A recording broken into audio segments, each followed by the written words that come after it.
Prime Minister Mark Carney is meeting with Inuit leaders in the Northwest Territories today, and our Glen McGregor joins us from Ottawa watching these discussions. Glen, a lot of this conversation is going to center Bill C-5, the government's major nation-building projects legislation.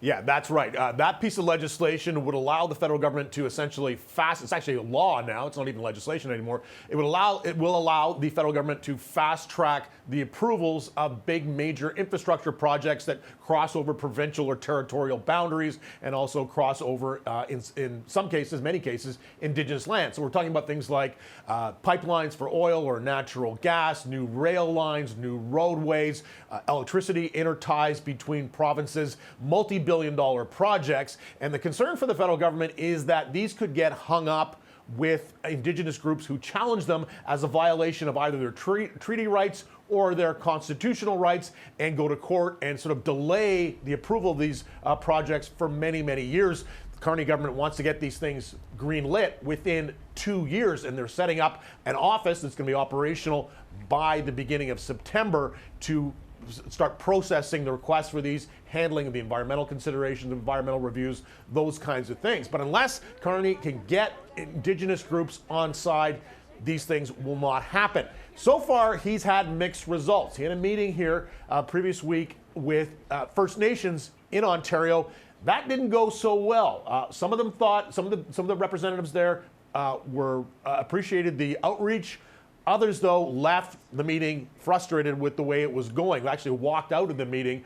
This meeting, though, today in Inuvik, in Northwest Territories, where Mark Carney actually was born and spent the first 5 or 6 years of his life.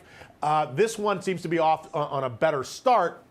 And it's crucial, though, because a lot of these projects that have been suggested and proposed involve some kind of elements in the Arctic, either roadways to connect communities that don't have any roads right now, as well as possibly ports and or pipelines up there in places like Northwest Territories, Yukon, or Nunavut. So listen to what Mark Carney had to say before this meeting with Inuit leaders in Inuvik today about this process. The Act fully respects treaty rights, including modern treaties. The modern treaties with Inuit treaty organizations. It fully respects treaty-based environmental assessment processes. In fact, those will be essential for anything that we move forward. So will this work? We'll see how this meeting goes, what kind of response he gets from Inuit leaders there. The thing, the carrot that Mark Carney is waving at a lot of these Indigenous groups is economic inclusion. That is, if they are going to proceed with these big projects, that the affected Indigenous groups where the projects take place will be cut in financially in some way, either through an ownership arrangement, possibly the federal government lending the groups money to buy in to projects that are really essentially going to be led by the private sector. And this is the other big stumbling block that Carney's plan faces, is that they've got to find private sector partners for this. We've heard a lot of talk about the idea of a west to east pipeline, which of course will cross many provincial boundaries, as well as cross over First Nations and Indigenous land right across the country. So they need someone from the private sector to say, okay, we're going to put up the $10 to $20 billion required to build this over many, many years.